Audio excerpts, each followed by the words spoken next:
குறிப்பாக அந்த சம்பவம் நடந்த இடத்துல போலீஸே இல்லை அப்படிங்கிறத ஒரு பெரிய அபாயமான குற்றச்சாட்டை நம்ம பார்க்க வேண்டியது இருக்கு. இல்லை, நம்ம அங்கே நின்று பேசும்போது ஒரு 4 பேர் நின்னாலே அந்த ரோடு மறைஞ்சிருக்கு. 4 பேர் இப்போ நம்ம நின்னாவே அங்கே டிராஃபிக் ஆயிருக்கு, வண்டி போக முடியல. எங்கெல்லாம் அப்படியே போடப்பட்டு அது மனசுலயே நிக்கணும்னு அங்கே விட்ட மாதிரியே எனக்கு தெரியுது. ஆடன ஒரு பெண் வந்து இறந்துருக்குறாங்க, சும்மா வேடிக்கை பார்க்க ஆஸ்பத்திரிக்கு வந்தவங்களும் இறந்துருக்கிறாங்க. இந்த இடத்த சூஸ் பண்ணதுல கண்டிப்பா அரசாங்கம் தோல்வி அடைஞ்சிட்டாங்க.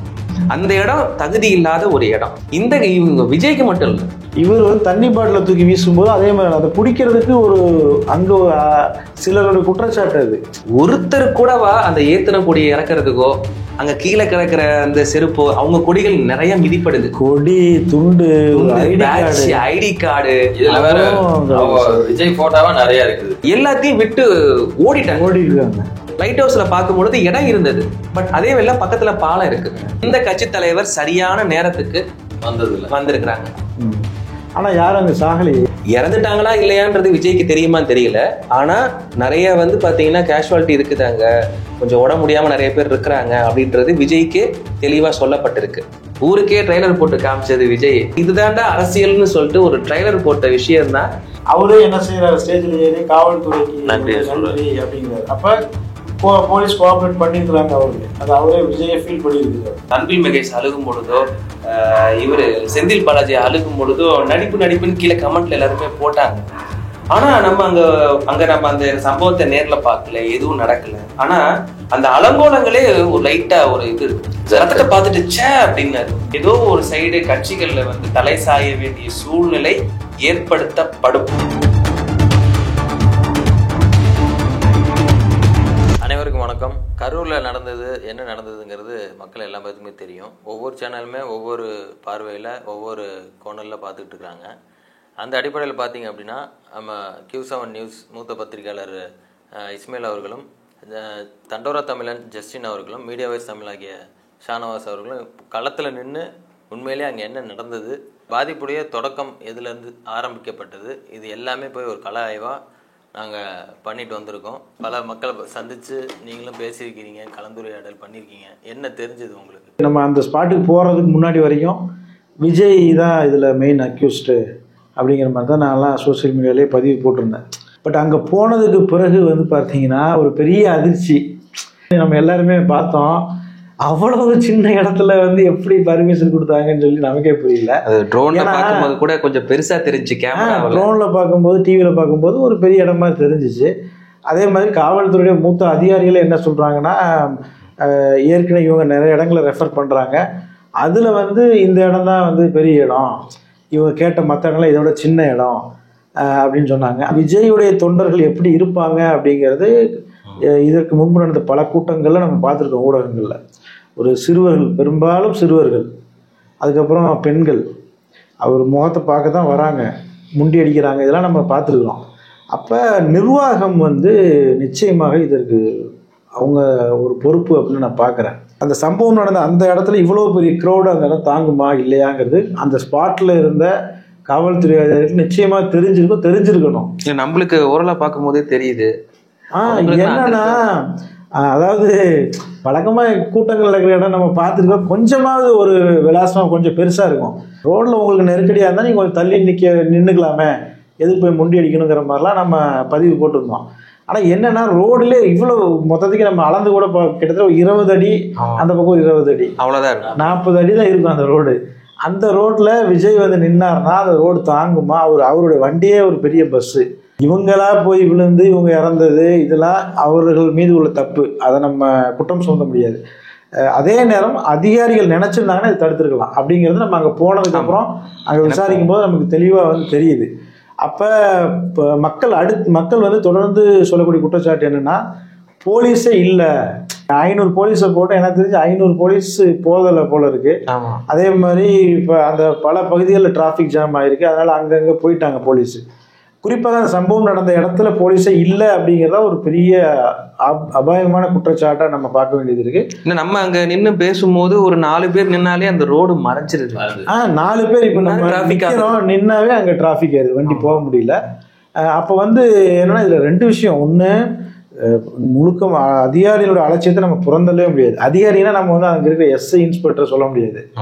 அங்கே இருக்கக்கூடிய பெரிய உயர் எஸ்பி, அதே போல் மாவட்ட ஆட்சியர், வருவாய்த்துறை, அதே உளவுத்துறை, இவங்கெல்லாம் வந்து போய் 5 நிமிஷம் பார்த்தாலே தெரிஞ்சு போயிடும் அந்த இடத்துல கூட்டம் அப்படின்னு. எப்படி வந்து இவ்வளோ பெரிய கூட்டத்தை அந்த இடத்துல அவங்க அனுமதிச்சாங்கன்னு சொல்லி உண்மையாக நம்மளால் என்ன நடந்திருக்குன்னு யூகிக்கவே முடியல. கரூரை சுற்றி நம்ம நிறைய இடங்களும் போய் பார்த்தோம். அப்படி என்னன்னா பல இடங்கள் மிக பிரமாண்டமான இடங்கள்லாம் அங்கே இருக்கு. அந்த மாதிரி இடங்களுக்கு உதாரணத்துக்கு புது பஸ் ஸ்டாண்ட் பக்கத்தில் இருக்கக்கூடிய அந்த ரவுண்டானா அந்த பகுதியில் அவங்க பர்மிஷன் கேட்டாங்க, கொடுத்தாங்கன்னு தெரியல. பர்மிஷன் கேட்டிருந்தாங்களாங்கிறது நமக்கு தெரியல. அந்த இடம் நம்ம பார்த்தோம்ல, இந்த லைட் ஹவுஸ். ஆமாம், லைட் ஹவுஸில் வந்து என்னன்னா அங்கே அந்த அமராவதி ஆறு ஓடுது, அந்த ஆற்றோட பாலம் அந்த இது கனெக்ட் பண்ணி அது ஒரு ஆபத்தான இடம் தான். ஆனா இந்த இடம் நல்ல பெரிய இடம். யாரும் இதில் இருந்தாங்கன்னா பெரிய இது. ஆனா உழவர் சந்தை அவங்க கேட்டதா சொல்றாங்க, இருக்கிறதுலே குறுகலான இடம். அந்த இடத்துல உழவர் சந்தையும் ரொம்ப சின்ன இடம் தான், அதனால அங்க அனுமதி கொடுக்கலைன்னா ஓகே. ஆனா உழவர் சந்தையை விட இது சின்ன இடங்க. எதுன்னு சொல்றீங்க? இப்போ அனுமதி உழவர் சந்தையை விட சின்ன இடம். உழவர் சந்தையாவது ரோடு இருக்கு, அந்த பக்கம் கொஞ்சம் இடமும் இருக்கு. கரூர்லயே சின்ன ரோடு, கரூர்லயே சின்ன இடம் அந்த இடமா தான் இருக்கும் போல இருக்கு. அங்க ஆனா நீளமான ரோடு. ஆமா, அங்க பைபாஸ் இல்லைங்க, ஒரு தொடர்ச்சியான நீளம். அவங்க என்ன கணக்கு பண்றாங்கன்னா, தொடர்ச்சியா வந்து இப்படி வந்துகிட்டே அப்படியே வாக் அவுட் பண்ணி போயிடணும் அப்படின்ற மாதிரி தான் கனெக்ட் பண்றாங்க. ஆனா இதை விட நிறைய இடங்கள்ல இருந்ததை வந்து நம்ம பார்க்க முடிஞ்சது. அதிகாரிகள், அரசு தரப்பு, அதே போல காவல்துறை உயர் அதிகாரிகள், இவங்களுக்கு நிச்சயமாக பொறுப்பு இருக்கு. அது நம்ம இவங்க விஜய் தரப்பு மேல மட்டும் பழிய சொல்றதுங்கிறது நியாயமா இருக்காது. நம்ம அங்க போய் பார்த்ததுல நமக்கு தெரிஞ்ச விஷயம் இதுதான். நீங்க வந்து ஒரு பார்வையில போனீங்க அப்படின்னு சொன்னீங்க.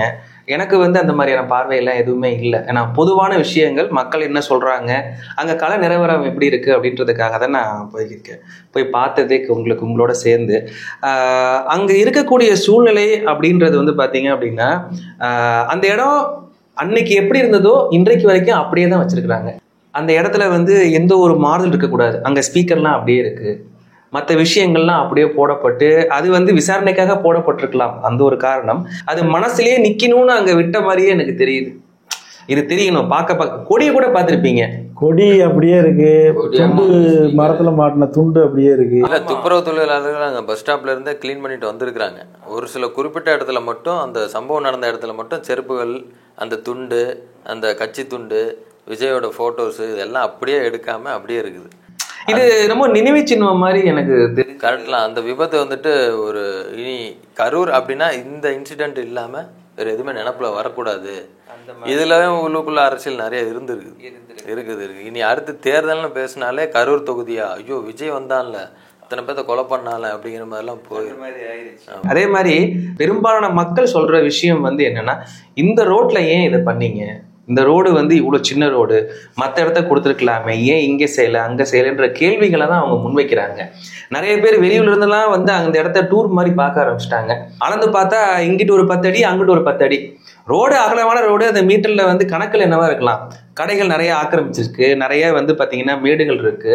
வண்டி நிப்பாட்டினா அதோடைய அகலம்னு பார்க்கும் பொழுது இருக்கிறதுனால அது ஒரு இடத்த அபகரிக்கிறது. அதனால வந்து அரசாங்க தரப்புல இருந்து இது என்னமோ நடக்கட்டும், ஏதோ ஒன்று நடந்தா சரி அப்படின்னு விடப்பட்ட மாதிரிதான் வந்து எனக்கு பார்வையில வந்து தெரிஞ்ச விஷயம். ஏதாவது ஒரு அசம்பாவிதம் நடக்கணும்னு நீண்ட காலமா எதிர்பார்க்கறாங்க அப்படின்ற ஒரு குற்றச்சாட்டு வந்து இருக்கு. அதனுடைய தொடர்ச்சியாக இது இருக்குமோ அப்படின்ற ஒரு கேள்விக்குறி தான். முழு கட்டுப்பாடு இழப்புன்னு நான் சொல்ல மாட்டேன். பட் ஆனா இந்த இடத்த சூஸ் பண்ணதுல கண்டிப்பா அரசாங்கம் தோல்வி அடைஞ்சிட்டாங்க. அந்த இடம் தகுதி இல்லாத ஒரு இடம். இந்த விஜய்க்கு மட்டும் இல்ல, எந்த கட்சியா இருந்தாலும் யாருமே எப்படி எடப்பாடி நடத்தினாருங்கிறது ஒரு ஆச்சரியமா இருக்கு. அது அவரை பாராட்டணும் நம்ம. இல்ல, அந்த சமயத்துல இன்னொரு பேசினாரு பாத்தீங்களா, எடப்பாடி வந்தப்ப அவ்வளவு வெளிச்சங்க, கீழே குண்டூசி போட்டாலும் நம்ம கண்டுபிடிக்க முடிஞ்சுச்சு. ஆனா விஜய்க்கு அப்படி இல்ல. விஜய்க்கு வந்து அந்த மாதிரி கிடையாதுங்க. எந்த ஒரு அந்த அளவுக்கு வந்து கழுத்து முற்ற அளவுக்கு எல்லாரும் நின்றுட்டு இருந்தோம். கூட்டம் அதிகமாக நாமக்கல்ல இருந்தும் பாதி பேர் வந்திருக்கிறாங்க. இந்த திருப்பூர், ஈரோடு சுற்றுலா, இந்த கொங்கு பெல்ட்ல இருக்கிற மேக்சிமம் ஆட்கள் அங்க வந்துட்டு பண்ணனால அந்த கரூர் சார்ந்து இருக்கக்கூடிய மக்கள் கம்மி தான். மேக்சிமம் ஒரு 15,000 பேர் அப்படின்னு தான் சொல்றாங்க. மீதி இருக்கிறதெல்லாம் வெளியூர் மக்களுங்கிறதுனால ஸோ அந்த ஒரு வேவ் வந்திருக்கு, அந்த அலை மாதிரி மக்கள் தள்ள முள்ள ஆகி வேனு வந்து மூவ் பண்ணதே மக்கள் மாதிரி தான் தெரியுது. இப்ப இங்க இதெல்லாம் பார்த்துட்டு வந்ததுக்கு அப்புறம் அந்த வேனு மூவ் பண்ணதே மக்கள் கூட்டம். நிர்வாகத்துல இதை சூஸ் பண்ணது யாராக இருந்தாலும் சரி, அரசாங்கத்தை சேர்ந்த எவராக இருந்தாலுமே சரி, முழுக்க முழுக்க அவர்களுக்கு இந்த சூஸ் பண்ணதுல பங்கு இருக்கு. தவறுன்றதா என்னுடைய பார்வை. நீங்க என்ன நினைக்கிறீங்க? அதாவது அரசாங்க சைடுல தவறு. ஆமா, இந்த இடத்துல நீங்க போய் மீட்டிங் வைங்கன்னு கொடுக்கறது அரசாங்கம் தானே. இப்ப இந்த இடத்த சூஸ் பண்ணி, இப்ப உழவர் சந்தை அவங்க கேட்டதாக சொல்றாங்க. உழவர் சந்தை போய் பார்த்தோம், அந்த இடம் தகுதியே கிடையாது. லைட் ஹவுஸ்ல பார்க்கும்பொழுது இடம் இருந்தது, பட் அதே வேளை பக்கத்துல பாலம் இருக்கு. சரி, இதை தாண்டி பஸ் ஸ்டாண்டு பக்கத்துல ஒரு பெரிய ரவுண்டான இருக்கு.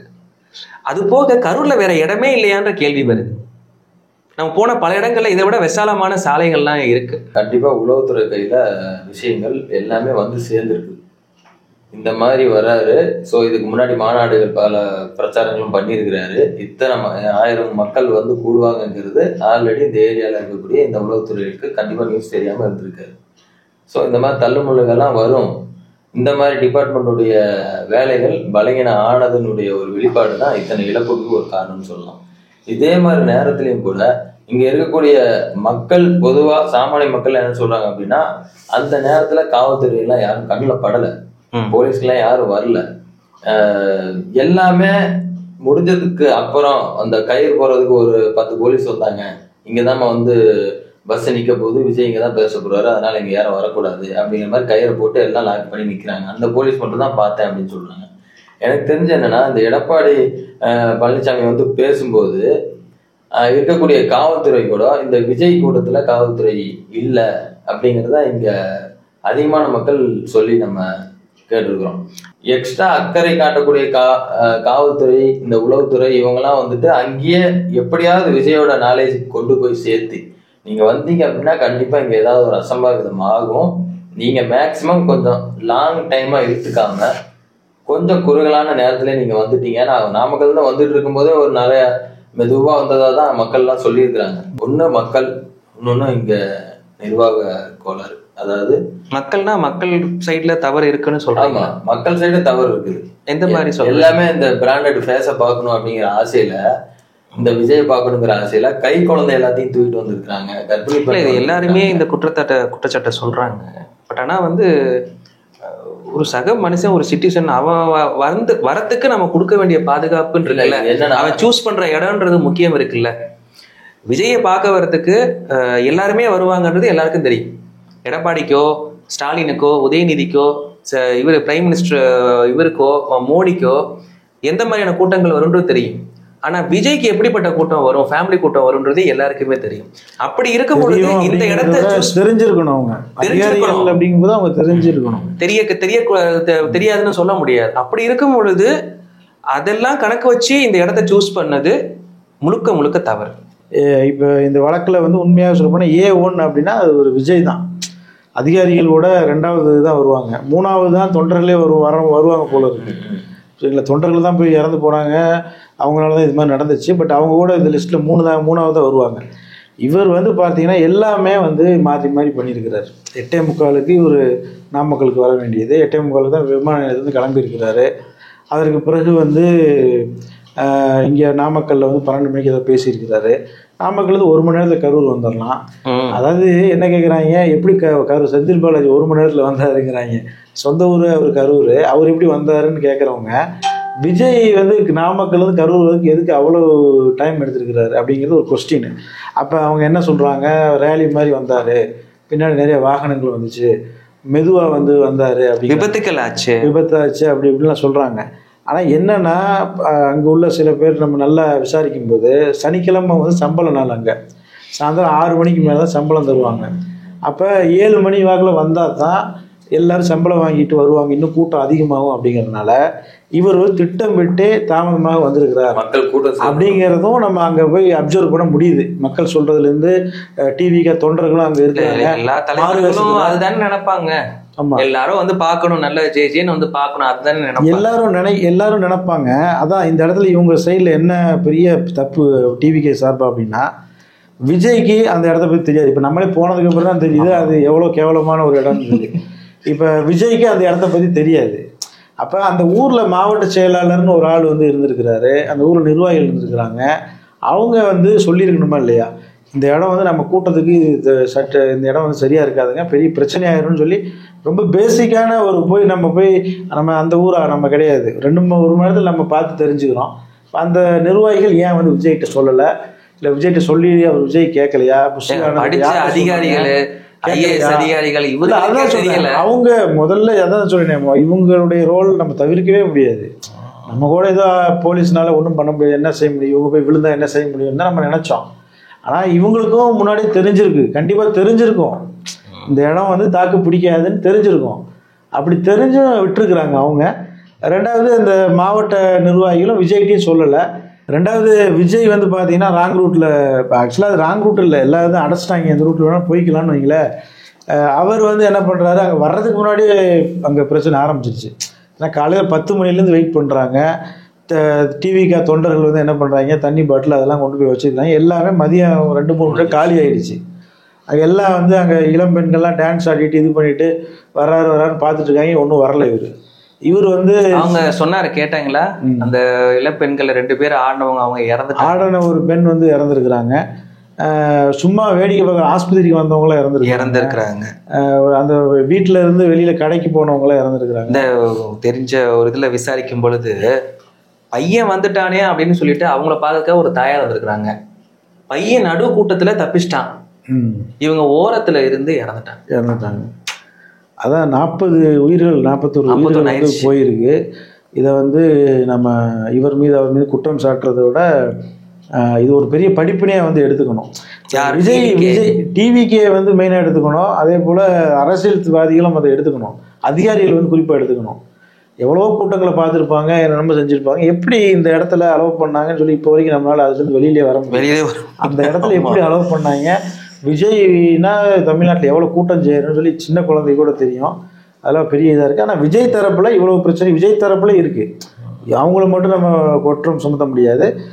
விஜய் வந்து எவ்வளோ ஷூட்டிங் ஸ்பாட்டில் போகிறாரு, ரசிகர்கள் வந்து இது பண்ணுறாங்க. அப்போ அவருக்கும் தெரிஞ்சிருக்கும். நீங்கள் சொல்கிற மாதிரி நமக்கு எந்த மாதிரியான ரசிகர்கள் வருவாங்கன்னு விஜய்க்கு தெரிஞ்சிருக்காதா? எந்த ஒரு குழந்தைகள் வரக்கூடாதுன்னு சொல்கிறாரு, அதே நேரம் பார்த்தீங்கன்னா குழந்தைகளுக்கு கொடுத்தா அவர் தூக்கி அதை பேர் வைக்கிறாரு, இதெல்லாம் பண்ணுறாரு. அப்போ அதை என்கரேஜ் பண்ணுற மாதிரி இருக்குது. இதெல்லாம் வந்து விஜய் தரப்புலையும் ஒரு குற்றச்சாட்டுகள் நம்ம மறுக்கவே முடியாது. நீங்கள் எப்படி பார்க்குறீங்க? கரூரில் நடந்த இந்த பிரச்சார கூட்டத்தில் அவர்களுடைய செயல்பாடுகள் வந்து அவங்க எந்த அளவு இம்மெச்சூர்டாக இருக்கிறாங்கன்றதை நான் தெரிஞ்சுக்கிட்டேன். அவங்களுடைய முடிவுகள் எந்த அளவு தவறாக இருக்குது, அவங்க இன்னும் எவ்வளோ தூரம் கடக்க வேண்டியது இருக்கு, இவங்க ரசிகர்கள் இருந்து தொண்டர்களாக மாறிட்டாங்களான்ற சந்தேகம் எனக்கு நீண்ட நாட்களாக இருந்தது. அங்கே நான் கன்ஃபார்ம் பண்ணிட்டேன், அவங்க இன்னும் ரசிகர்களாக இருக்கிறாங்க. இன்னும் வந்து பார்த்தீங்கன்னா அவங்க முதிர்ச்சி அடையில. சம்பவம் நடந்திருந்து இப்போ வரைக்கும் அவங்களுக்கு அங்கே அந்த இடத்துலயே காணும். கொடி ஊன கூட இறக்குறதுக்கு ஸ்பீக்கர்ஸ் அப்படியே இருக்குது, ஸ்டூல்ஸ் இருக்குது, எல்லாத்தையும் விட்டு ஓடி இருக்காங்க.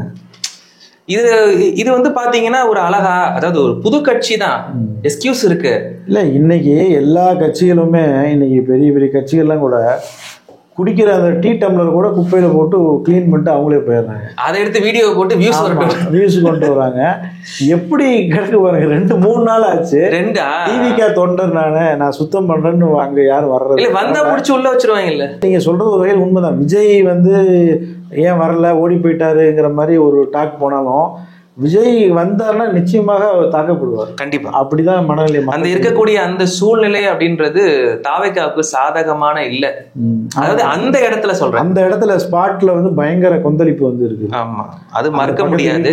கடைக்காரங்களும் பயங்கர ஆத்திரத்துல வந்து இருக்கு. ஏன்னா தலைமறைவாக வந்து நம்மகிட்ட பேசுறாங்க. ஆமா, தலைமறைவாக தொண்டர்னு காட்டாதமா வாட்ச் பண்றாங்க, பேசுறாங்க, என்ன அங்க போகுது அப்படிங்கறதையும் அவங்க வந்து சொல்றாங்க. ஆனா அவங்களால தைரியமா அந்த இடத்துல நின்று பேச முடியல. அந்த மாதிரிதான் அங்க சிச்சுவேஷன் வந்து இருக்கு. ஆமா, அதனால இந்த முடிவை அவர்கள் எடுத்தது, அந்த இடத்தை சூஸ் பண்ணதுல தாவேக்காவுக்கும் பொறுப்பு இருக்கு. வேற வழி இல்ல, எங்களுக்கு தான் கொடுக்கவே மாட்டீங்க, என்ன பண்றதுன்னு தெரியல, சரி அட்ஜஸ்ட் பண்ணிக்கலாம் சூஸ் பண்ணிருப்பாங்க. கவர்மெண்ட் அந்த இடத்த கொடுத்திருந்தாலும் இவங்க ஏத்திருக்கவே கூடாது. ஒரு மேலிடத்துல இருந்து ஒரு கேள்வி கேட்கும் பொழுது பாசிபிலிட்டிஸை உண்டாக்க வேண்டியது அங்க இருக்கிற மாவட்ட செயலாளருடைய வேலை. சரி அட்ஜஸ்ட் பண்ணிக்கலாம், பாத்துக்கலாம் வா அப்படின்ற மாதிரிதான். இந்த மாதிரி ஆகுன்றது எல்லாருக்கும் தெரியாது. ஆனா அந்த இடத்துல வந்து ஒரு லீடர் வந்து நின்று பேசுறதுக்கு அங்க இடம் இருக்கா? எப்படி இவங்க வந்து ஒத்துக்கிட்டாங்க? கவர்மெண்ட் தான் கொடுக்குறாங்க, நீங்க கேன்சல் பண்ணிட்டு நிகழ்ச்சியே கேன்சல் பண்ணிட்டு போக வேண்டியதானே, அந்த இடம் பத்தாது, அது எப்படி இந்த ஆங்கில யோசிச்சு பாருங்க. அப்ப விஜய்க்கு கூடக்கூடிய கூட்டத்துக்கு எங்களால பாதுகாப்பு கொடுக்கற அளவுக்கு எங்கள்கிட்ட கெப்பாசிட்டி இல்ல, அதுதானே அது வெளிப்படுத்தும். அல்ல, அதாவது அப்ப இருக்கிறதுலயே தமிழ்நாட்டிலேயே மோடி வந்தப்ப கூட இல்லாத அந்த ஒரு கூட்டம், எந்தெந்த தலைவர்கள் பிரபலங்கள் இல்லாத கூட்டம் விஜய்க்கு இருக்குன்னா இல்லங்க, அப்ப அதற்கு பாதுகாப்பு கொடுக்க முடியல அப்படிங்கிற மாதிரி அவரு வந்திருக்கணுமே, பகல்லே வந்திருக்கணுமே. இந்த கட்சி தலைவர் சரியான நேரத்துக்கு வந்திருக்கிறாங்க. ஆனா யாரும் அங்க சாகலையே. இது தமிழக வரலாற்றுல கட்சி தலைவர்கள் சரியான நேரத்துக்கு வந்ததில்லை. கூட்டம் சேராது தான் வருவாங்க, கடைசியா தானே பேசுவாரு, வருவாங்க. நானே நேர்ல பாத்துருக்கேன். ஆமா, அதெல்லாம் ஓகே. பட் அங்கெல்லாம் யாரும் சாகலையே. உயிரிழப்பு ஏற்பட்டதுனால தான் நம்ம அதை பத்தி பேசுறோம். இல்ல, அது போக இன்னொரு முக்கியமான விஷயம் தாவேக்க தரப்புல ஒரு தவறான விஷயமா பாக்குறது என்னன்னா, தண்ணி வசதி செஞ்சிருக்கிறாங்க, அது காலி ஆயிடுச்சு. காலி ஆயிடுச்சுன்னா அவர் கரெக்ட் டைத்துக்கு வந்திருந்தா காலி ஆயிடுச்சு. இவங்க இங்க ஆடி ஆடி ஆடி காலையில 9 மணில இருந்து ஆடி ஆடி மதியம் 2-3 மணிக்கெல்லாம் தீர்த்துட்டாங்க. சாயங்காலம் பொதுமக்கள் நீங்க சொன்ன மாதிரி வேலையை முடிச்சுட்டு வரவங்க, விஜயை பார்க்கணும்னு வீட்டுல இருந்து வந்தவங்க, கொஞ்சம் பார்த்து வந்துடுறப்ப சந்தில போய் நின்னா விஜய் தெரிஞ்சிருவோம் வந்தவங்க தான் ஃபுல்லா மாட்டிக்கிட்டு குடிக்க தண்ணி இல்லாம இந்த நடந்தக்கூடிய இந்த சம்பவங்கள் இதெல்லாம் வச்சு பார்க்கும் பொழுது விஜய் வந்து பேசுற அந்த சூழ்நிலையிலேயே ஒருத்தர் 2 பேர் இறந்திருப்பாங்க. ஆமா ஆமா, அது உணர முடியுது. அங்க சில பேர் சொன்னாங்க, அதுக்கு முன்பே அங்க உயிரிழப்பு ஏற்பட்டுருச்சு. சில ஒரு அம்மா சொன்னாங்க, அவங்க படுத்தே கிடந்தாங்கம்மா, எங்களுக்கு என்ன செய்யறதுன்னு தெரியல, கூப்பிடுறோம் கூட்டம், சந்தில போக முடியல. இது விஜய்க்கு தெரியாது. ஆனா சூழ்நிலை என்ன பண்ணிருக்கிறாரு, பாட்டில தூக்கி வீசி இருக்கிறாரு. வழக்கமா வந்து அவர் வந்து இந்த துண்டை தூக்கி வீசினா அதை ஒரு கும்பல் போய் பிடிப்பாங்க. எம்ஜிஆர் வந்து பண்ணுவாருமாங்கல்ல, எம்ஜிஆர் பண்ணுவாருன்னு சொல்லுவாங்க. துண்டை தூக்கி வீசுவார், கர்ச்சீப்பை தூக்கி வீசுவார், அப்போ கும்பலாக போய் பிடிப்பாங்கன்னு. இவர் வந்து தண்ணி பாட்டில தூக்கி வீசும்போது அதே மாதிரி அதை பிடிக்கிறதுக்கு ஒரு அங்கே சிலருடைய குற்றச்சாட்டு. அது ஒரு தண்ணி பாட்டில வீசினார்ல, அதனாலதான் அங்கே நெரிசல் ஏற்பட்டது அப்படிங்கிற குற்றச்சாட்டையும் ஒருத்தர் சொல்றாரு. அந்த ஆங்கிள் இருந்து பார்க்க வேண்டியது இருக்கு. அதே போல வந்து என்ன சொல்றாங்கன்னா, கரண்ட் கட் 10 ரூபான்னு சொன்னோன்னு கரண்ட் கட் பண்ணிட்டாங்க, அதெல்லாம் ஃபேக். அந்த வதந்திகளையும் நம்ம வைக்கணும். ஆனா எதனால ஏற்பட்டுச்சு அப்படின்றது அங்க இருக்கக்கூடிய சூழ்நிலைகள். ஆமா, அங்க ஜெனரேட்டர் ரூம் மேல போய் ஏறி அது விழுதுதான் கரண்ட் கட். ஆனா என்ன சொல்லிட்டாங்க, செந்தில் பாலாஜி பேர சொன்னா கரண்ட் கட் பண்ணிட்டாங்க, அது வந்து வதந்தி. டிவிகே சார்பாக சில வதந்திகளை பரப்பியிருக்கிறாங்க. அதுல வந்து இந்த போலீஸ் வந்து தடியடி நடத்திட்டாங்க, அது ஒரு வதந்தி. போலீஸ் வந்து கடைசியில தான் அந்த டெத்து நடந்ததுக்கு பிறகுதான் ஆம்புலன்ஸ்ல ஆட்களை ஏற்றிட்டு போகும்போது ஒரு டிவிகேவோட ஒரு குரூப் வந்து காரை நடு ரோட்ல போட்டு மறியல் பண்ணியிருக்காங்க, விடமாட்டேன்னு சொல்லி. அங்கதான் போலீஸ் தடியடி நடத்திருக்கிறாங்க. மற்றபடி தடியடினால அங்க நெரிசல் ஏற்படல. இல்ல, அந்த 2 ஆம்புலன்ஸ் வந்தது வந்து பாத்தீங்கன்னா தேவையில்லாம வரல அப்படின்றது தெரிஞ்சிருச்சு. ஆமா, ஆம்புலன்ஸுகள் 3 ஆம்புலன்ஸ் வந்ததுமே தேவையோட வந்திருக்கு. அங்க பக்கத்துலயே ஆஸ்பத்திரி இருக்கு, அதுக்கு ஒரு ஆம்புலன்ஸ் வந்திருக்கு, வெளியூருக்காக ஒரு ஆம்புலன்ஸ் போயிருக்கு, இவங்களோட ஒரு ஆம்புலன்ஸ் வந்திருக்கு. எனவே திட்டமிட்டுலாம் இது அந்த ஸ்பாட்ல எந்த திட்டமும் நமக்கு தெரியல. ஆனா என்னன்னா, அதிகாரிகளுக்கு வந்து இதை யூகிச்சிருக்கணும் இப்படி நடக்கும். அதை வந்து யூகிக்காம அவங்க வந்து அலோவ் பண்ணது அவங்க மேல உள்ள பெரிய குற்றச்சாட்டு. அதுக்கு அவங்க தான் பொறுப்பு. அதான் அவர் லேட்டா வர்றதுன்னு தெரிஞ்சதுன்னா அதுக்கு ஏற்றாப்புல அடுத்த கட்ட லெவல் பார்வையில் அவங்க இருந்திருக்கணும். எப்படியா இருந்தாலுமே அவர் என்ட்ரு ஆனது 7 மணி மேலதான். இங்க 6:30 மணிக்கே என்ன ஆயிருக்குன்னா மயக்கம் போட்டு விழுந்து ஹாஸ்பிட்டல் கூட்டு போய். 2வது இந்த தேமுதி இவங்க டிவிக்கே வந்து கரண்ட் கட் பண்ணிட்டான் அப்படின்னா, உங்களுக்கு கொடுத்த பர்மிஷன் பகல் லைட்டே தேவையில்லை. அதனால வந்து உங்களுக்கு லைட்டை நீங்கள் கரண்ட்டை கட் பண்ணின்னு கேட்கவே முடியாது. ஏன்னா கொடுத்த நேரம் பகல் நேரம். நீங்கள் நைட்டு நேரத்தில் வந்து போட்டு இப்போ ஜென்ரேட்டர் ரூம் மேலே தகர அடிக்க வச்சு அதெல்லாம் நம்ம பார்த்தோம். அது மேலே போய் ஏறி அது விழுந்து கரண்ட் கட் ஆகிடும். கவனிச்சிங்களா, செவுத்துல வந்து ரத்தம் வந்து அப்படி தேஞ்சு கிடக்கு. அப்போ என்னன்னா, இவங்க சைடில் வந்து ஒரு பெரிய மிஸ்டேக் இருக்குது. விஜய் வந்து அதுக்கு முக்கியமான பொறுப்பு தான். அந்த பொறுப்புலேருந்து அவர் தப்பிக்க முடியாது. அதே போல 2ஆம் கட்ட தலைவர்கள் புஷி ஆனந்த், ஆதவ் அர்ஜுனா, அந்த மாவட்ட செயலர், அவர்களுக்கு ரோலும் தவிர்க்க முடியாது. விஜய் வந்து பேச ஆரம்பிச்ச உடனே சூழ்நிலையுடைய இது நல்லா தெரிஞ்சிருச்சு. அதனாலதான் அவசரமா ஒரு பேசிட்டு இறங்கினார். பாத்தீங்களா, முன்னாடி இருந்த பேச்சுக்கும் இதுக்கும் அவசரமா டக்கு முடிச்சுட்டு பாய் அப்படின்னு சொல்லிட்டு கிளம்பிட்டாரு.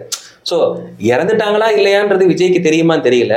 ஆனா நிறைய வந்து பாத்தீங்கன்னா கேஷுவாலிட்டி இருக்குதாங்க, கொஞ்சம் உடம்பு முடியாம நிறைய பேர் இருக்கிறாங்க அப்படின்றது விஜய்க்கு தெளிவா சொல்லப்பட்டிருக்கு.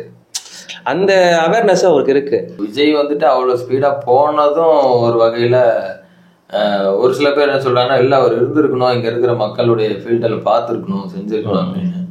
எனக்கு தெரிஞ்ச அவர் வேகமா போனதுங்கிறது இன்னும் பாதி உயிர் காப்பாற்றப்பட்டிருக்குங்கிறது தான் ஒரு பார்வை. அவர் இறங்கி போகாம இருந்ததுதான் இன்னும் அதிகமா கூட என்ன ஆயிருக்கலாம், வாய்ப்பு ஆயிருந்துக்கலாம் அப்படிங்கிறது தான். இல்ல அது ஓகே, ஏத்துக்கிற கூடிய ஒரு இதுதான் அந்த சூழ்நிலைக்கு ஓகே. ஆனா இவ்வளோ தூரம் எல்லாம் நிறைய பேர் இறந்துருக்குறாங்க. ஒரு ஆளுமை, ஒரு தலைவர் அப்படின்ட்டு ஒரு பார்வையில் பார்த்தோம்னா கொஞ்சம் இறங்கி பாதிக்கப்பட்டவங்களுக்கு என்ன ஏதுன்னு பார்த்துட்டு அவரு இல்ல விஜயும் எஸ்கேப்பு, விஜயும் தப்பி ஓட்டம், மாவட்ட தலைவர்கள் மாவட்ட நிர்வாகிகள் தெரியல. கொடிய வந்து கட்டண கொடிய கூட ரொம்ப அவலம் வந்து கொடி கட்டண கொடி கூட இறக்குறது கூட ஆள் இல்லாம அது ஏதோ ஒரு நீங்க சொன்ன மாதிரி வந்து ஒரு நினைவு சின்னம் மாதிரி அங்க பாத்தீங்கன்னா டிவிக்கு கொடி பறந்துட்டு இருக்குது, கீழே பூரா செருப்புகள் செதறி கிடக்குது, போலீஸ் வந்து நிக்கிறாங்க, மேல வந்து டிவிக்கு கொடி வந்து பறந்துட்டு இருக்கு. ஒரு அடையாள சின்னம் மாதிரி அது வந்து அங்க போகும்போதே டிவிக்கேனா இதுதான் பாத்துக்கோங்க அப்படிங்கிற மாதிரி இருக்கு. அத யாரு நான் டிவிக்கே தொண்டர், நான் வந்து அந்த இடத்த கிளீன் பண்ணி தரேன் அப்படின்னு சொல்லி 2-3 நாள் ஆகி ஒருத்தர் கூட வரல அப்படின்னா இவங்களை எப்படி முதல் கட்சியாக நம்ம வந்து எவ்வளவு உறுப்பினர் இருப்பாங்க? எப்படி பார்த்தாலும் வந்து அந்த ஊர்ல மட்டுமே ஒரு 1000 பேராவது உறுப்பினர் இருப்பாங்க. தமிழ்நாடு முழுக்க எத்தனை பேர் இருப்பாங்க அது தெரியல. சுமாரா வந்து தமிழ்நாட்டுல கணக்கு பண்ணி பார்க்கும் பொழுது அவர்கள் சொல்ற அளவுக்கு ஒரு 2 கோடி பேர், 1 கோடி பேர்னே வைப்போம், இல்ல அதுல பாதினே வைப்போம், 50 லட்சம் பேர்னே வைப்போம். ஒருத்தர் கூடவா அந்த ஏத்தன கொடியை இறக்குறதுக்கோ அங்க கீழே கிடக்குற அந்த செருப்பு, அவங்க கொடிகள் நிறைய மிதிப்படுது, கொடி துண்டு ஐடி கார்டு, இதுல வேற விஜய் போட்டோவா நிறைய இருக்குது, விஜய் போட்டோ நிறைய இருக்கு, எல்லாரும் மிதிக்கிறாங்க. இந்த ஊரு கூட விடுங்க, வேற வெளியூர்ல இருந்து கூட ஏதாவது போட்டு, ஏங்க நான் அந்த ஊருக்காரனுங்க, எனக்கு இந்த ஊருக்கு சம்மந்தம் இல்லை, ஆனா என் தலைவர் நான் என்ன பண்ணுவேன், ஏதோ பண்ணணும்ல. இதே இது ஏடிஎம்கேவோ வந்திருப்பாங்க. ஏடிஎம்கேனா ஒரு மோசமான நிகழ்வுனா தர்மபுரி நடந்த சம்பவம், இது ஒரு ஐகானிக், மக்கள்கிட்ட பேசணும்னு நினைச்சாங்க, அது நல்லா பேசிச்சு. டிவிகேவுக்கு இந்த மாதிரியான ஒரு சம்பவம் அப்படின்ற மாதிரி. அது தர்மபுரி பஸ் எரிப்புங்கிறது வந்து ஒரு கலவரம். எல்லா கட்சிகளுக்குமே ஒரு கலவரம் வரல. அன்றைக்கு இருந்த சூழ்நிலையில யார் மேல கோவம் வந்துச்சு? இல்லை, எல்லா கட்சிகளுக்குமே ஒரு கலவர வரலாறுன்னு ஒன்று உண்டு. எல்லா கட்சிகளுக்கும் உண்டு. கட்சியில் உள்ள சில பேர் வந்து செய்யும் போது அது ஒரு பெரிய வன்முறையா மாறினீங்களே. இது கட்சி தலைவருடைய தலைமையிலே இப்படி நடந்திருக்கேன். அப்படியே விட்டாங்க, பயந்துட்டாங்க. அப்படியே தெரியுது நம்ம கண்ணு முன்னாடியே, பயந்து எல்லாரும் போயிட்டாங்க. இவங்க இதுக்கப்புறம் வரலாம், நாங்க அப்படி நினைச்சுக்கலாம் இப்படி நினைச்சுக்கலாம்னு பேசலாம். ஆனா இன்னைக்கு தேதி 29 எத்தனை மணி, இன்னைக்கு தேதிக்கு முழுக்க பாத்தீங்கன்னா பாக்குறதுக்கு அவங்க பயந்து இப்ப இந்த செகண்ட் இருக்கிறாங்க. அதே நேரத்துல மனசும் கஷ்டமா இருக்கும், வலி இருக்கும். நம்மளை பார்க்க வந்த மக்கள் இறந்துட்டாங்களே அப்படின்ற வழி வந்து விஜய்க்கு இருக்கும். இது ஏத்துக்க கூடிய ஒரு விஷயம் தான். ஊருக்கே ட்ரைலர் போட்டு காமிச்சது விஜய். ஆனா விஜய்க்கு இதுதாண்டா அரசியல்னு சொல்லிட்டு ஒரு ட்ரைலர் போட்ட விஷயம் தான் அரசியல், பாத்துக்க, இது ஒரு ட்ரைலர் பாத்துக்கன்னு வந்து கட்சிகள் போட்டு காமிச்ச மாதிரி தான் நம்மளுக்கு தெரிஞ்சு. ஆமா, உங்களுக்கு இவங்க எடப்பாடி பழனிசாமி அதே இடத்துல கூட்டம் நடத்துக்கிறார் அப்படின்னு சொல்லி திமுகவே பாராட்டுறாங்களே. அது இடத்துல கூட்டம் நடத்தினாரு, அவர் இதே போல ரேலி நடத்தினாரு, இதே போல 15,000 பேர் மக்கள் வந்தாங்க, எதுவுமே நடக்கலையே அப்படின்னு சொல்லி அவங்களே எதிர்கட்சியிலே பாராட்டக்கூடிய அளவுக்கு அவர் ஒரு கூட்டத்தை நடத்திட்டு போயிருக்கிறாரு. இவங்க கரூர்ல வந்து என்ன பண்ணியிருக்கிறாங்க, இதே கரூர்ல இவங்களும் ஒரு பெரிய மாநாட்டை திமுகவும் நடத்தி சக்சஸ்ஃபுல்லா முடிச்சுட்டு போயிருக்காங்க. அப்போ ஒரு நிகழ்ச்சி அவங்களுக்கு போட்டியா நான் ஒரு நிகழ்ச்சி நடத்துறேன்னு வந்துட்டு இவ்வளவு பெரிய பாதிப்பை ஏற்படுத்திட்டு இவர் போயிருக்காரு அப்படின்னா நிச்சயமாக அரசியல்ல வந்து இவருக்கு வந்து மிகப்பெரிய ஒரு பின்னடைவை நோக்கி தான் இவர் போயிட்டார். இந்த ஒரே ஒரு இன்சிடென்ட்ல கட்சியே வந்து இருக்கா இல்லையா அப்படிங்கிற நிலைமைக்கு போயிடுச்சு. இதுல இருந்து மீண்டு வர்றது இதெல்லாம் நம்ம அரசியல் பின்னாடி நம்ம நடக்கும். இப்ப இந்த காலத்தை பொறுத்த வரைக்கும் நம்ம அப்சர்வ் பண்ணதுல இதுதான். தாக்கட பகுதியெல்லாம் பார்க்கும் போது அங்க மக்கள் எப்படி உளுந்து கடந்தாங்கன்றத கற்பனை செஞ்சு கூட பார்க்க முடியல. கீழே குழந்தைதான் மிதிக்கணும்னு தெரியாம நிறைய பேர் மிதிச்சிருக்கிறாங்க.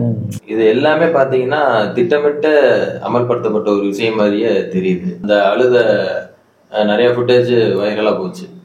அவர் பொய்யாமொழி அழுத மாதிரியும் இவரு செந்தில் பாலாஜி கை கட்டி நிக்கிற மாதிரி இவங்க மேலேயும் தவறுகள் இருக்கிற மாதிரி நம்ம அதெல்லாம் எப்படி அது ஒரு பார்வை பார்க்கணும்ல. அதாவது இப்போ டிவிகே தரப்பினர் அவங்க கலப்பக்கூடிய ஒரு விஷயம் என்னன்னா, இது செந்தில் பாலாஜியோடைய ஸ்கிரிப்ட் மாதிரி சொல்றாங்க. அவர் ஏதோ ஸ்கிரிப்ட் எழுதி இதெல்லாம் எக்ஸிக்யூட் பண்ணாருங்கிற மாதிரி அப்படி வந்து சாத்தியமே இல்லை. அப்படிலாம் பிளான் பண்ணி கரெக்டாலாம் எதுவுமே செய்ய முடியாது. இது என்னன்னா காவல்துறையை அந்த இடத்துல வந்து பாதுகாப்புக்கு போடலை அப்படின்னா ஏன் போடலைங்கிறது ஒரு பெரிய கொஸ்டின். அவரே என்ன செய்யறாரு, ஸ்டேஜில் ஏறி காவல்துறைக்கு நன்றி அப்படிங்கிறாரு. அப்போ போலீஸ் கோஆப்ரேட் பண்ணியிருக்கிறாங்க அவருக்கு, அது அவரே விஜயை ஃபீல் பண்ணியிருக்கிறாரு. ஆனா அந்த கூட்டம் நடந்த இடத்துல ஏன் இல்லை அப்படிங்கிறதான் பொதுமக்களுடைய ஒரு கேள்வி. பெரியவர் ஒரு அழகா ஒரு வார்த்தை சொன்னாரு, நிறைய ஷூட்டிங் அவர் போயிருப்பாரு, பிரைவேட்டா இருக்கக்கூடிய செக்யூரிட்டி ஒரு ஏஜென்சியை கூட அவர் என்ன பண்ணிருக்கலாம், அணுகிருக்கலாம், இதெல்லாம் வந்து எக்ஸ்ட்ரா ஒரு செக்யூரிட்டி கார்டை கூட போட்டு அங்க எவ்வளவு மக்கள் இருந்தாங்க பாத்தீங்களா. நம்ம திரும்பி திரும்பி பாயிண்ட் தான் வர வேண்டியது என்னன்னா அந்த இடம் வந்து ஒரு லாய்க்கு அதை வந்து கொடுத்ததுங்கிறது நம்ம அதை ஸ்கிப் பண்ணவே முடியல. ஏன்னா நீங்க செக்யூரிட்டி, ஏன்னா அந்த இடத்துல வந்து மொத்தத்துக்கே ஒரு 2000 பேர் தான் நிக்க முடியும். அந்த குறிப்பிட்ட ரேடியஸ்குள்ள ஒரு 2000 பேர் தான் நிக்க முடியும். விஜய் வந்து பாக்குற தூரத்துல அப்படின்னு சொன்னா 2000 பேர் கூட நிக்க முடியாது. விஜய் பாக்குற தூரத்துல ஒரு 500 பேர் தான் நிக்க முடியும். அவ்வளவுதான் அந்த இடத்தோட கெப்பாசிட்டி. 500 பேர் தான் அந்த இடத்துல நிக்க முடியும் அப்படின்னா நிச்சயமா அங்க இவ்வளவு 20,000 பேர் வருவாங்கன்னு தெரிஞ்சிருக்கும்ல நிர்வாகத்துக்கு. தெரிஞ்சு எப்படி அந்த இடத்த வந்து சூஸ் பண்ணாங்க. நீங்க 500 பேர் இருக்கிற இடத்துல 500 போலீஸ போட்டா இன்னும் நெரிசல் தான், செக்யூரிட்டி கார்டை போட்டா நெரிசல் தான் போகுது. அவங்களும் சேர்த்து உயிரிழப்பு அவங்களுக்கு ஏற்படும். இப்ப கூட ஒரு காவலருடைய மனைவி வந்து இறந்தாங்க அப்படின்னு சொல்லி பாக்குறோம். எனவே அங்க என்ன யார செக்யூரிட்டி போட்டாலும் அங்க ஒரு இடம் வந்து பெரிய பிரச்சனை. அங்க தியரி இருக்குல்ல, இந்த செந்தில் பாலாஜி பண்ணிட்டாரு வச்சுட்டாரு, அந்த மாதிரியான இதை நம்ம ஏத்துக்க முடியல. கற்பனை கதையா, அது கற்பனை கதைகள் தான். ஏன்னா இடத்த கொடுத்துருக்காங்க, அது வரைக்கும் தான் அவங்க சைடு உள்ள ஃபால்ட், கவர்மெண்ட் சைட்ல. நீங்க அந்த இடம் வேணாம் எங்களுக்கு செட் ஆகாதுன்னு சொல்லிட்டீங்கன்னா பிரச்சனை இல்லை. இல்ல நாங்க வேற ஒரு இடத்துல தான் வைப்போம்னு சொல்லி ஏதாவது பண்ணிக்கலாம். அந்த இடத்துல போய் நின்றுதான் பெரிய ஒரு பிரச்சனை. அதுக்கப்புறம் வந்து சமூக வலைதளங்கள்ல வந்து இந்த மாதிரி நாளைக்கு பாருங்க என்ன நடக்கும்னு பாருங்கன்னு சொல்லி திமுகவை சேர்ந்தவங்க எழுதுன மாதிரி அதை ஸ்கிரீன்ஷாட் எடுத்து பாருங்க, திமுக ஏற்கனவே பிளான் என்டர்டெயின்மெண்ட் காத்திருக்கு நிறைய. இது வந்து நம்ம திமுககாரங்க அங்க நிக்கிறவங்கள்ட்ட நம்ம கேட்கும் போது அவங்க என்ன சொல்றாங்கன்னா, உங்க நம்பர் கொடுங்க, நாங்க நிறைய ஸ்கிரீன்ஷாட் அனுப்புறாங்க. என்னன்னு கேட்டா டிவிக்கேவும் இதே டைலாக் தாங்க போட்டிருக்காங்க. நாமக்கல்ல 12 மணிக்கு அங்க முடிஞ்ச உடனே போட்டிருக்காங்க. அடுத்து கரூர் ஒரு முக்கியமான சம்பவம் இருக்கு பாருங்க அப்படின்னு சொல்லி டிவிக்கே தான் போட்டிருக்காங்க. அதையே யாரும் பரப்ப மாட்டேங்கிறீங்க அப்படின்னு சொல்லி அவங்க கேட்குறாங்க. இது வந்து என்னன்னா ரொம்ப ஒரு ஸ்கிரிப்டட் ப்ரோக்ராம் மாதிரிலாம் தெரியல. ஒரு ஆக்சிடென்ட் தான் எதிர்பாராம நடந்தது. ஆனால் இந்த ஆக்சிடென்ட் வந்து வெற்று, அதாவது சும்மா விபத்துன்னு கடந்து போக முடியாது. குற்றம் நடக்கிறதுக்கு விடுறதும் ஒரு குற்றம் தானே. அதுதான் நான் அந்த ஆங்கிள் பார்க்கும் பொழுது சந்தேகம் இருக்கு. அங்க போய் பார்த்ததுல நமக்கு புரிஞ்சுட்டு அதுதான் கிரைம் அலோவ் பண்ணிருக்கிறாங்களோன்னு தோணுது. நடக்கிறத அலோவ் பண்ணிருக்கிறாங்களோ, அந்த அலோவ் பண்றதும் வந்து பாத்தீங்கன்னா இந்த திட்டமிடப்பட்ட அப்படின்ற வார்த்தைக்குள்ள அடங்குது தானே. ஆமா ஆமா, அதாவது இதெல்லாம் வந்து எப்படின்னா விசாரணை, இது அரசியல், இது அரசியல் சாப்டரே தனி, அது கேஸ். அப்ப இந்த அரசியலை கையாள கூட இவர்களுக்கு இன்னும் வருஷங்கள் தேவைப்படுது. இவங்க வந்து இவங்க நம்ம அரசியல்வாதிகள் லிஸ்ட்லயே அவர் விஜயுமே வந்து அவர் அரசியல்வாதியாவே நம்ம சேர்க்கவே கூடாது நியாயமா பார்த்தா. ஏன்னா அவர் அவ்வளவு விஷயங்கள் பண்ணியிருக்காரு. அதாவது நம்ம ஓட்டக்கூடிய வாகனத்துக்கு தகுந்த மாதிரி ஆபத்து ஏற்படும். சைக்கிள் ஓட்டும் போது பிரச்சனை இல்லை, நம்ம போய் யாருமே இடிச்சிட்டா ஒன்றும் ஆக போறது இல்லை. அதே ஒரு இருசக்கர வாகனம், கார், லாரிங்கும் போது நீங்க எவ்வளவு தூரம் உயரத்துக்கு போறீங்களோ அவ்வளவு தூரம் விழுந்தீங்கன்னா உங்களுக்கு அடிபடும். ஆமாமா, எவ்வளவு தூரம் அவ்வளவு அடி இருக்கும். உயரத்துக்கு தகுந்த மாதிரி பாதிப்பு அங்க ஏற்பட்டு, உயரம் எவ்வளவோ அதுக்கு தகுந்த போல அங்க பாதிப்பு ஏற்பட்டு, அதெல்லாம் இவர் கொஞ்சமா கடைசி வரைக்கும் விஜயால வந்து இதை மறக்க முடியாது, இதை வந்து தொடக்கவே முடியாது. இதுல இவர் ரோலே இல்லைன்னு சொல்லவே முடியாது. நம்ம இவருக்கு ரோலே இல்லைன்னு சொல்லி நிறைய பேர் என்ன சொல்றாங்க, அவரா கூப்பிட்டாரு, அவரு சொல்றாங்க, அவரா வந்து வர சொன்னாரு, அவர் நடிகர், அவரு போய் நீங்க எதுக்கு போறீங்க, இதெல்லாம் முட்டு கொடுக்குறது, போய் இறந்து போனதுக்கு அவரு என்ன பண்ணுவாரு?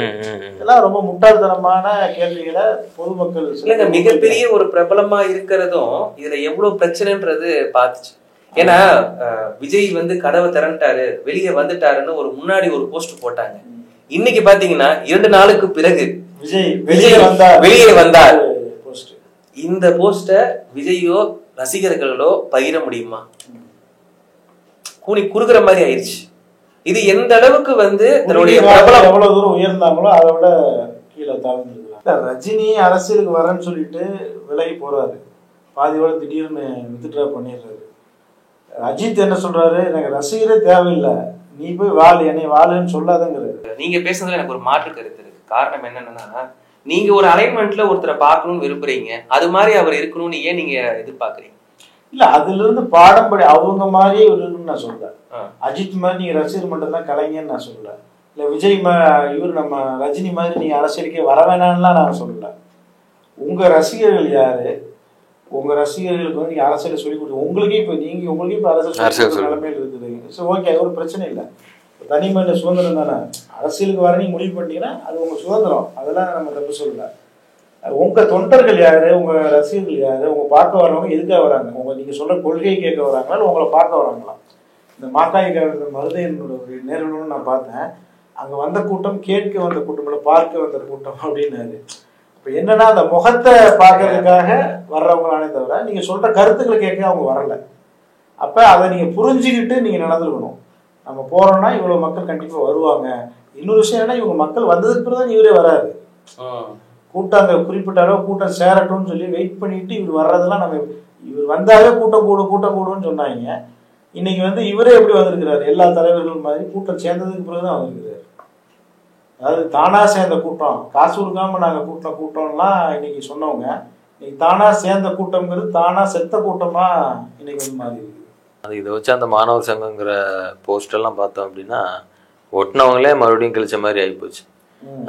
இதை வச்சு கைது செய்யுங்கன்ட்டு எதுக்கு பிணத்துக்கு மேல அரசியல் பண்றீங்க அப்படிங்கிற மாதிரி பாதி பொதுமக்களே ஒரு சில பேர் கிழிச்சதாகவும் பாத்தீங்கன்னா வரவேற்கத்தக்கதுன்றது சொல்லலாம். ஒருவேளை வந்து பாத்தீங்கன்னா ஒரு திட்டமிடப்பட்டு இது ஒரு அரசியலாக்கணும் முயற்சி செஞ்சு இந்த போஸ்டரை ஒட்டுறாங்க அப்படின்றப்ப அதை மக்கள் கிழிக்கிறாங்க அப்படின்னா இது ஒரு விதத்துல வந்து பாத்தீங்கன்னா எப்படி சொல்றதுன்னா, மக்களுடைய மனசுல அந்த அளவு இன்னும் நீங்கள தாவேகா வந்து இன்னும் தூக்கி எறியல, ஏதோ ஒரு இருக்கட்டும் அப்படின்ற ஒரு சூழ்நிலையில வந்து அங்க இருக்கக்கூடிய மக்கள் நினைக்கிறாங்க அப்படின்றத வந்து எடுத்துக்கலாம். ஒரு மனிதாபிமானம் கூட வச்சுக்கோங்களேன். அந்த மாதிரி நம்ம பார்த்தோம்னா மக்கள் வந்து பெரும்பாலான நேரங்கள்ல தவறான விஷயத்தை சூஸ் பண்றாங்க. இன்னைக்கு மதுக்கடைகள்ல பெரும்பாலான மக்கள் போய் நிக்கிறாங்க, அதனால நம்ம ஏத்துக்க முடியாது. அது மாதிரி இன்றைக்கு நீங்க சொன்னது மாதிரி அங்க ஒரு அம்மா வந்து தன்னுடைய மகளை பதிவு கொடுத்துருக்காங்க. ஆனா அவங்க என்ன சொல்றாங்க, விஜய் மேல தப்பு இல்லை அப்படிங்கிறாங்க. அதே மாதிரி வந்து நம்ம இன்னைக்கு பார்த்தோம், சில பேர் மறைமுகமா வந்து அந்த இடத்துல நின்று சப்போர்ட் பண்ணதான் செய்யறாங்க. அங்க மறைமுகமா பாத்தீங்கன்னா திமுக சைட்ல இருக்க ஆட்கள் இருந்தது, அவங்க வாட்ச் பண்ணது, அவங்க ஒருத்தர்லாம் என்ன செய்யுதுன்னு நினைக்கல, எடுத்து நம்ம கேமராவே மறைச்சிட்டாரு, ஃபுல்லா கேப்சர் பண்ணி பாத்தீங்கன்னா. அதாவது இந்த இடத்துல அரசியல் கட்சியோட தலையீடு இல்லாம இருக்காரு. இப்போ வரைக்கும் அங்க இருக்கும், ஏதோ ஒரு ரூபத்துல சரி நடக்கும் அப்படின்றதெல்லாம் வந்து இருக்கு. அரசியல் ஆக்காம அவங்க விடல, இந்த சந்தர்ப்பத்தை அவங்க நல்லா பயன்படுத்திட்டாங்க. ஓகே, இறுதியா இப்போ விழுந்த விஜய் எந்திரிப்பாரா? கட்சி எந்திரிக்குமா? கட்சி தொண்டர்கள் எந்திரிப்பாங்களா? கட்சி பொறுப்பாளர்கள் எந்திரிப்பாங்களா? விஜய்க்கு தான் தெரியும்.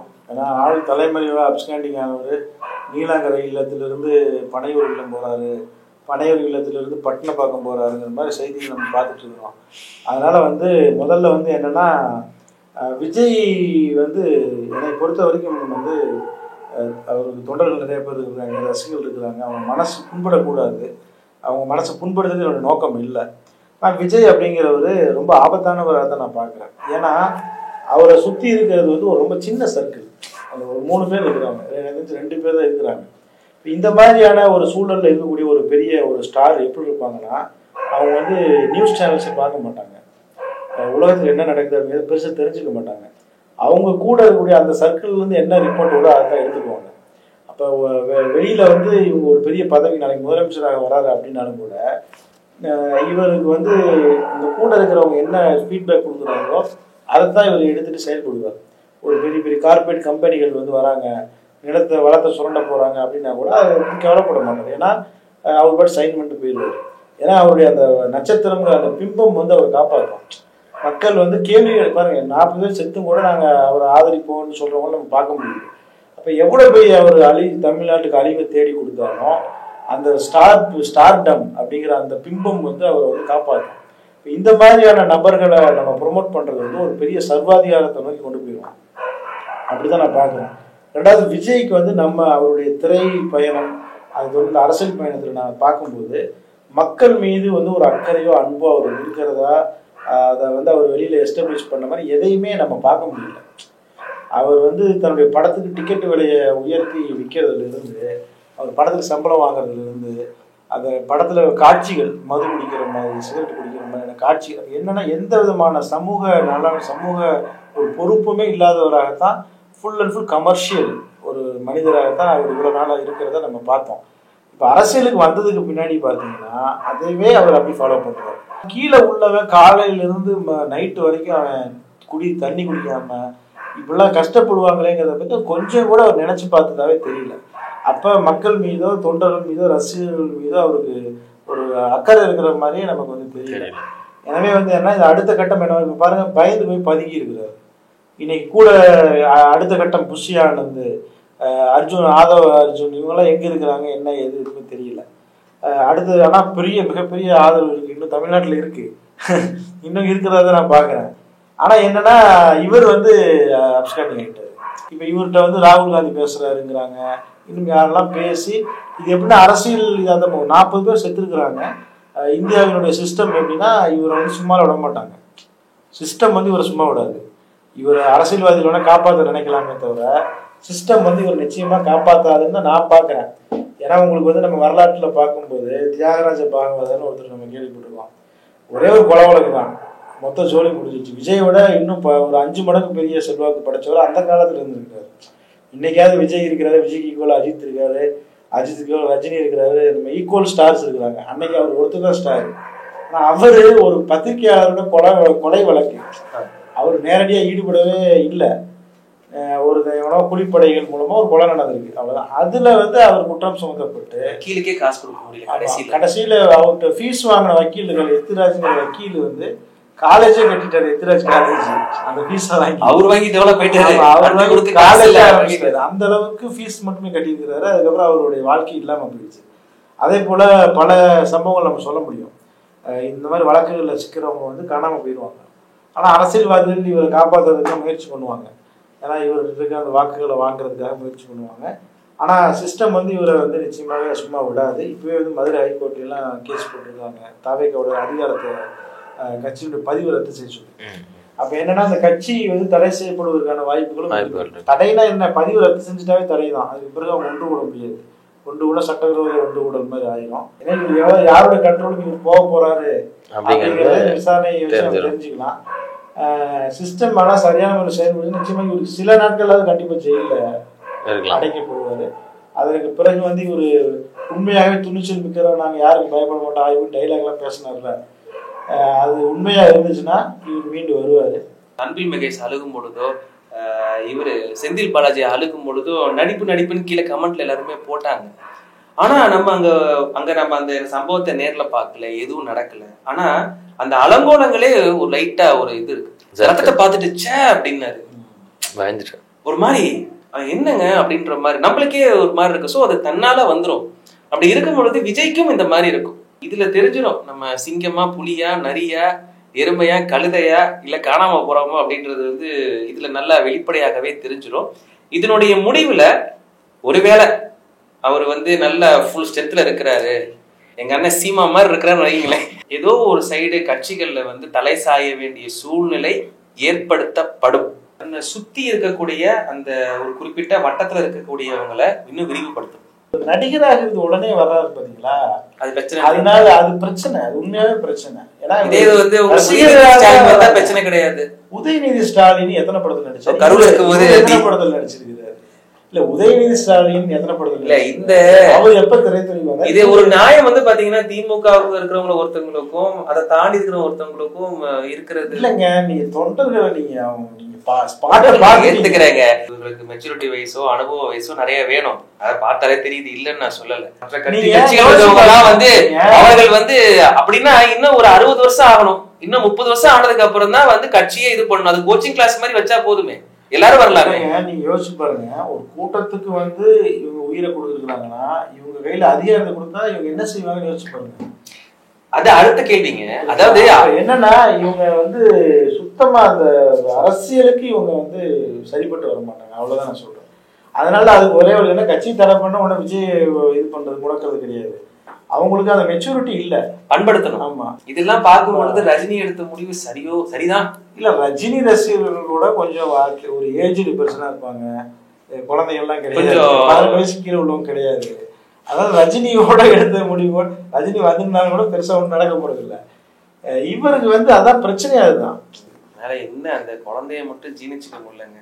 எப்படி ஏறி மிதிச்சு அந்த குழந்தையோட உயிர் போயிருக்கும் அப்படின்றதெல்லாம் சொல்லும் போது நீங்க டக்குன்னு மனசுல அதான் வந்து போகுது எனக்கு. அப்படியே கவர்மெண்ட் மக்களுக்கு நல்லது செய்யணும்னா கட்சியை கொஞ்ச நாளைக்காவது இந்த கட்சியில நான் அந்த கருத்தை வந்து நான் ஏத்துக்கிறது இது இல்லை. எல்லாருக்கும் ஒரே சம நீதி தான், சமூக நீதினே வச்சுக்கோங்க, எல்லாருக்கும் இருக்கக்கூடிய ஒரு விஷயம் தான் இது. படிப்பின யாருமே இதை வேணும்னு செய்யல, அதே நேரத்துல இதை அரசியலாக்குறாங்க. அதுக்கப்புறம் நீங்க அப்படி நினைக்கிறீங்க, ஆனா அதற்கு தடையே செய்யணும். என்ன நினைக்கிறேன்னா, இவங்க இந்த சம்பவத்தின் மூலமா படிப்பினை பெறுவாங்கன்னு நான் நம்பல. நீங்க அடுத்த மாசமே இன்னொரு கூட்டத்துக்கு நீங்க அனுமதி கொடுங்க, இதேதான் அடுத்த முறை நடக்கும் தான் நான் பாக்குறேன். விஜய் கூட்டம் கூடக்கூடாதுன்னு நினைச்சுக்குவாங்க எல்லாரும். விஜய் படிப்பினை பெறுவார், அதை நான் ஒத்துக்கிறேன். விஜயும் அந்த கட்சியோட மூத்த நிர்வாகிகளும் நிச்சயமா இதுல படிப்பினை பெற்றுவாங்க. அந்த ரசிகர்கள் படிப்பினை பெறுவாங்கன்னு நான் வந்து நம்பல. இதுக்கு குறிப்பிட்ட கால அளவு வந்து என்னவா இருக்கும் நினைக்கிறீங்கன்னு, எத்தனை வருஷம் ஆகும்? இல்ல அதுக்கு என்னன்னா, அவரு போன அந்த ரூட்டே வந்து அது ஒரு இது கரப்ஷனுங்க. இது எப்படி ஏத்துக்கிறீங்க நீங்க? இது வந்து ஒரு இல்லங்க, நான் வந்து விஜய் ரசிகர்கள்ல வந்து நான் வந்து என்னமோ வேற்று கிரக வாசிகள், அங்க இருக்கிற சிறுவர்கள்லாம் அங்கன்னு நினைக்கல. நம்ம பேசிட்டு இருக்கோம்ல, இருக்கக்கூடிய சொந்தக்கார பசங்க எல்லாம் அவன் இருப்பான். இல்ல ஒரு புரியுற மாதிரி ஒரு விஷயம் சொல்றேன். சொல்லுங்க. கொஞ்ச நாளைக்கு முன்னாடி இந்த பிஜேபி வந்து என்ன பண்ணாங்கன்னு சொன்னா, சமூக வலைதளங்கள்ல திடீர்னு கணக்குகளை தொடங்கி திடீர்னு ஒரு பப்ளிஷ் பண்ணாங்க. எப்பன்னா இந்த மோடியினுடைய 2வது முறையாக ஒரு எலெக்ஷன் நின்னப்ப அந்த டைம்ல பண்ணாங்க தமிழ்நாட்டுல. அப்ப திடீர்னு பாத்தீங்கன்னு சொன்னா ஒரு பேஜ் இருக்கும், அந்த பேஜுக்கு 1 லட்சம் சப்ஸ்கிரைபர் இருப்பாங்க. மோடி அப்படின்னு சொல்லி ஒரு பேர்ல ஏதாவது ஒரு பேர்ல இருக்கும், நிறைய வாட்ஸ்அப் பிஜேபிங்கிற பேர்ல இருக்கும், ஏதாவது ஒரு பேர்ல இருக்கும், நிறைய சப்ஸ்கிரைபர் பாருங்க. இவ்வளவு பேர் வந்தாங்கன்னு பார்த்தா அதை நீங்க ஹிஸ்டரி போய் செக் பண்ணின்னு வைங்களேன், ஒரு ஆபாச பேஜ் ஆரம்பிச்சிருப்பாங்க. பேஜ் ஆரம்பிச்சு ஃபாலோவர்ஸ் கொண்டு வந்துட்டு திடீர்னு வந்து வித்துட்டு அதை என்ன செய்வாங்க, அந்த பேஜை வித்துட்டு இல்லை வாங்கிட்டு அதை மாத்தி வந்து கொண்டு வருவாங்க. அந்த மாதிரி இவரை வந்து விஜய் வந்து எப்படி தெரியும், சினிமால டான்ஸ் ஆடுவார், சண்டை போடுவார், காமெடி பண்ணுவார், இப்படி வந்து மக்களை கொண்டு வந்துட்டு திடீர்னு அரசியல் அப்படின்னு காட்டுறாங்க பார்த்தீங்களா, அங்கதான் பிரச்சனை வருது. இப்ப நீங்க அந்த பேஜ்ல வந்து யார் இருப்பா, அந்த திடீர்னு மோடி பேஜ்ல யார் இருப்பா, அங்க என்ன நியூஸ் போட்டா அங்க பார்ப்பாங்க, புரியுதுங்களா? அதே மாதிரிதான் இது ஒரு கரப்ஷன், இது எமோஷனல் கரப்ஷன் இது, புரியுங்களா? ஒரு ப்ரொஃபஷனலிசத்தை வந்து ப்ரொஃபஷனலிசம் கரப்ஷனா நான் இதை பாக்குறேன். நீங்க என்ன சொல்லி நீங்க கூட்டம் சேர்க்குறீங்க, நான் ஒரு நடிகன், நான் டான்ஸ் ஆடுறேன், இது பண்ண சொல்லி ஒரு க்ரௌட சேர்த்துட்டு திடீர்னு வந்து அரசியல் வரும்போது உனக்கு அரசியல் பார்க்கறதுக்காக கேட்கறதுக்காக நான் வரல. அவனுக்கு எதுவுமே தெரியாது, அவனுக்கு திராவிடம் கம்யூனிசம் அதெல்லாம் தெரியாது. உங்களை பார்க்கறதுக்காக வந்து என்ன செய்யறான், வர்றான், வந்த இடத்துல இப்படி ஆகுது, உங்களுக்கும் பொறுப்பு இல்லை, இந்த மாதிரி ஆகிடுது. அதனால நான் அப்படிதான் இந்த விஷயத்த நான் பாக்குறேன். அது இருக்கிற படிப்பனையில அவர் வந்துட்டு நீ வரலாறு தெரிஞ்சுக்கணும், வரலாறு தெரியாம ஒரு தலைவரோ அரசியலை தெரிஞ்சுக்கணும், இதுதான் அரசியல். வரலாறு தெரியாம வரலாறு படைக்க முடியாதுங்கிறது அவர் தெரிஞ்சுக்கிட்டாரு அப்படின்னா, அடுத்து அவரா இருக்கட்டும், அவர் கீழே இருக்கக்கூடிய 2ஆம் மட்ட தலைவரா இருக்கட்டும், மொத்தத்துல எனக்கு பாத்தீங்க அப்படின்னா அது சுத்தலும் யாருக்குமே வரலாறு தெரியல. ஒரு புத்தக வாசிப்புகள் இருக்குதா என்ன அப்படின்னு கூட பல கேள்வி பெரிதளவே இல்ல. அதான் அது இருந்தாதான் இவர் சொன்னாப்புல அந்த ஆபாச அந்த பேஜ் மாதிரி தான் வந்துகிட்டு இருக்கும். ஸோ நம்ம ஒரு கட்சியை ஒரு அமைப்பவோ உருவாக்கணும் அப்படின்னா அதுக்கு பின்னாடி எந்த மாதிரி ஒரு வரலாறுலாம் நம்ம படைச்சவங்கள நம்ம படிக்கணும். அதுக்கு ஏத்தாப்புல ஒரு அரசியல் கட்சி தொடங்கி இருக்காரு, அது போக இவ்வளவு பிரச்சனைகள் நடக்குது அப்படின்னா அவர் அரசியலுடைய வரலாறு அவர் தெரிஞ்சு முன்னாடி வந்திருக்கிறாரு. அப்படிங்கும் போதுதான் அந்த ஒரு சில மெச்சூர்டான தொண்டர்களையோ அல்லது 2ஆம் மட்ட தலைவர்களையோ உருவாக்க முடியும் அப்படிங்கிறதான் ஃபைனலி தெரியுது. இது எல்லாத்துலயுமே சமூக நீதியெல்லாம் இருக்குது. சமூக நீதியை காப்பாற்றணும் அப்படிங்கிற அடிப்படையில அவரு முன் வந்து வரலாறு தெரிஞ்சு முன் வந்தாதான் அந்த சமூக நீதியும் காப்பாற்றுவோம். நம்ம 3 பேரும் பாத்தீங்கன்னு சொன்னா எந்த பொலிட்டிக்கல் அஜெண்டாவும் நமக்கு இல்லை. என்ன நடக்குதுங்க பார்க்கறதா போனோம், நம்ம அப்சர்வ் பண்ணோம், அதை வந்து நம்ம வந்து கொடுத்துருக்குறோம். எங்களுடைய நம்ம கருத்துக்கள்ல வந்து எந்த விதமான சாதக பாதகமும் இல்லை. நம்ம என்ன பார்த்தோமோ அதை வந்து கொடுத்துட்டோம். அதனால ஒரு ஊடகமாக நம்ம நம்முடைய வேலையை சரியாக செஞ்சுட்டோம் அப்படிங்கிற ஒரு திருப்தி வந்து எனக்கு இருக்கு. கண்டிப்பா எனக்கு இருக்கு, நமக்கு இருக்கு. ரொம்ப நன்றி. நன்றி. நன்றி.